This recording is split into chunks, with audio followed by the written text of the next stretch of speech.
Buen día, somos el grupo Charlie, conformado por Juana Gaitán, Sebastián Zavala y quien les habla María Paula Cañón. Expondremos la lucha anticomunista en Colombia y la influencia de Estados Unidos en esta. Esta lucha remonta sus orígenes en el triunfo de la revolución bolchevique en Rusia en el año 1917 y se da durante todo el siglo XX. De 1918 a 1930 tenemos gobierno en Colombia de la hegemonía conservadora, estrategia de lucha anticomunista, el estado de sitio o el estado de excepción para instaurar leyes y decretos que persigan y repriman las demandas sociales solicitadas por los movimientos sociales, obreros y campesinos que surgen en estas primeras décadas del siglo XX. Con el gobierno de Marco Fidel Suárez se da por primera vez los términos de bolcheviquistas revolucionarios, tildando así a dichos movimientos. Se da también en el gobierno de Miguel Abadía, se considera como el punto más álgido, ya que hubo bastante levantamiento y proliferación de estos movimientos sociales, además de la alerta y de agitación social, la alerta de Estados Unidos a nivel mundial de la expansión bolchevique en Latinoamérica. Un hecho muy concreto y renombrado en la historia es el 9 de abril de 1948, el Bogotazo, dentro del gobierno de Mariano Espina Pérez, gobierno conservador, se asesina al caudillo liberal Jorge Eliezer Gaitán y esto marca la época de violencia en Colombia. En el contexto histórico, tenemos que el bipartidismo gobernó hasta finales de los años 60, la época de la violencia, como digo, donde empezaron sus orígenes los partidos socialistas revolucionarios y ya apoyados por los liberales, inician su lucha anticonservatismo, ya la lucha, el conflicto bipartidista como tal.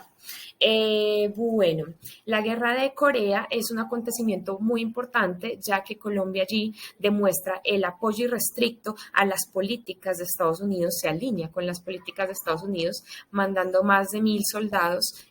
a esta guerra para la lucha anticomunista de Estados Unidos a nivel mundial. Durante la dictadura del general Gustavo Rojas Pinilla, también es importante este gobierno, esta época, ya que el general formula leyes concretas prohibiendo el comunismo en el país. En el Frente Nacional de 1958 a 1966 se alternan los gobiernos conservador y liberal y quienes continúan con esa doctrina planteada por Marco Fidel Suárez, Respice Polum, para mirar a la estrella del norte y continuar con la alineación a esas políticas, aunque ya empiezan como la autonomía un poco en el pensamiento y en la política internacional. Bueno, ahora nosotros lo que queremos hacer es que les queremos hablar acerca de algunos puntos claves que nosotros pudimos encontrar dentro de la lucha contra el comunismo entre Colombia y pues Estados Unidos. El primer punto que nosotros queremos entrar a tratar es el derecho contra el comunismo. Esta fue pues la herramienta jurídica que se implementaron durante los años 20 hasta más o menos los años 1950-1956 y pues mediante esta ley lo que se quiso hacer fue pues contener la expansión del comunismo dentro del país y como las influencias que estaban llegando en ese momento por parte de los extranjeros a Colombia. Esta ley no solamente fue importante porque pues estaban luchando en contra del comunismo y apoyando pues a su aliado estratégico que en ese entonces pues era Estados Unidos, sino que también fue una ley que les ayudó mucho en el momento a los hacedores del Estado, ya que durante este periodo de tiempo los conservadores, el Partido Conservador era el que más fuerza tenía y el que estaba implementado en las tres ramas del poder, en la ejecutiva, en la legislativa y en la judicial. Así que este derecho no solamente los ayudó a combatir un enemigo en común que tenían con Estados Unidos, que vendría siendo el comunismo, sino que también los ayudó contra sus opositores, contra las personas que no estaban de acuerdo en la manera en la que ellos estaban haciendo sus labores, y pues digamos que sirvió también como una forma de mantener a raya esa oposición. Más adelante ya encontramos la labor anticomunista por parte del expresidente Mariano Ospina Pérez. Él, tenemos que tener en cuenta que estuvo en un periodo entre 1946 y 1950, es decir, aún seguía dentro del derecho contra el comunismo. Así que digamos que gracias a las afinidades que él tenía con los alineamientos políticos con Estados Unidos, en esa época pues Colombia y Estados Unidos tenían pues sí unas afinidades, ellos comienzan a ver como resultados satisfactorios por el debilitamiento que en ese momento estaba teniendo el Partido Comunista dentro del país y pues digamos que gracias a todos los esfuerzos que se estaban haciendo en ese momento, eh, incluso en algún punto de esa relación llegaron a romper relaciones bilaterales que tenían con Rusia e incluso alcanzaron a romper relaciones bilaterales y aparte de eso, pues Rusia empezó a sacar a sus diplomáticos del país. Finalmente, también queremos hablar acerca del movimiento de los países no alineados. Como sabemos, pues esto fue algo que se dio durante la Guerra Fría. Y pues en la Guerra Fría tocaban pues analizar muchos factores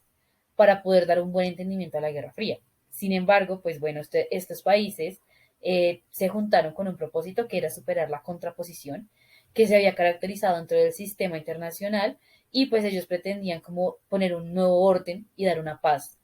y ellos se limitaron como los países no alineados porque supuestamente no estaban de acuerdo con ninguna de las dos partes en la Guerra Fría, comunismo, capitalismo. Sin embargo, como sabemos, pues Colombia siempre ha tenido más afinidades con Estados Unidos que con Rusia por muchos factores, tanto estratégicos como geopolíticos, como un montón de cosas más. Así que pues Colombia en realidad nunca fue un país no alineado, pues todos sabían que tenía afinamiento más con Estados Unidos que con Rusia.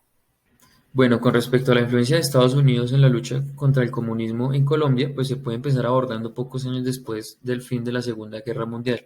Durante pues estos años se comienza a evidenciar de cierto modo la incursión e influencia de Estados Unidos a Latinoamérica,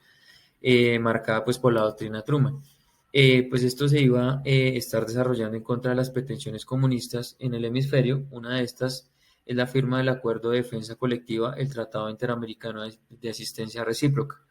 un hecho pues histórico importante y que marcó entre otros acontecimientos con el inicio de la Guerra Fría y la confrontación entre los dos bloques ideológicos, cuál es el capitalismo y el comunismo. Fue la Guerra de Corea a la que pues Colombia atendió el llamado para combatir pues a los comunistas junto pues a Estados Unidos y sus aliados. Esta participación pues del Estado colombiano pues implicaría un aprendizaje y una modernización tanto militar como ideológica. Esto también pues traería consecuencias como afirma Gonzalo Cepeda. Una de ellas es la neutralidad política del ejército. Eh, Se rompió, digamos, y pasó a ser un actor importante de la vida política.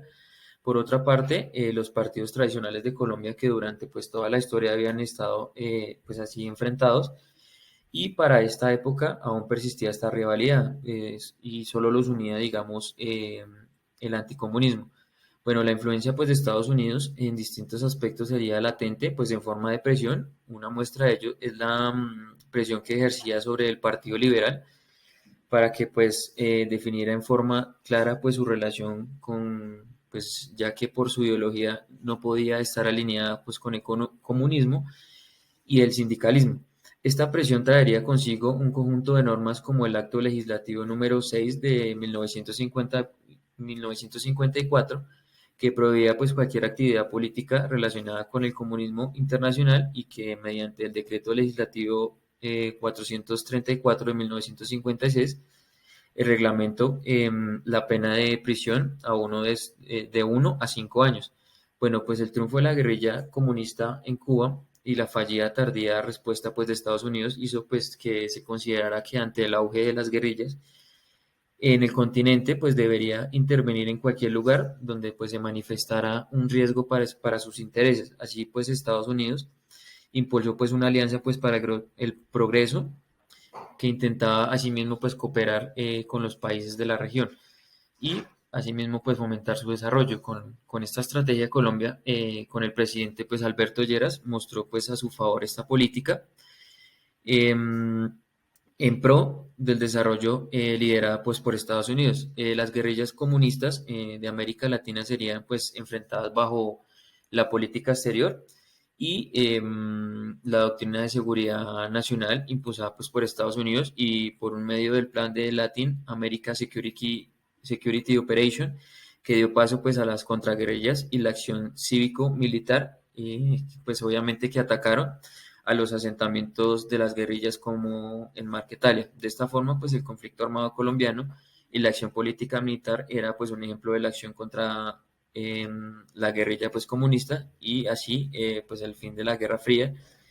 También pues el Estado y paramilitares pues combatían la guerrilla que se pues afianzaba con el narcotráfico.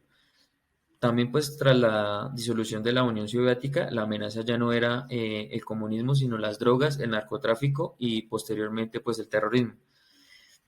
Problemas por los que pues Estados Unidos seguiría influenciando en la política colombiana.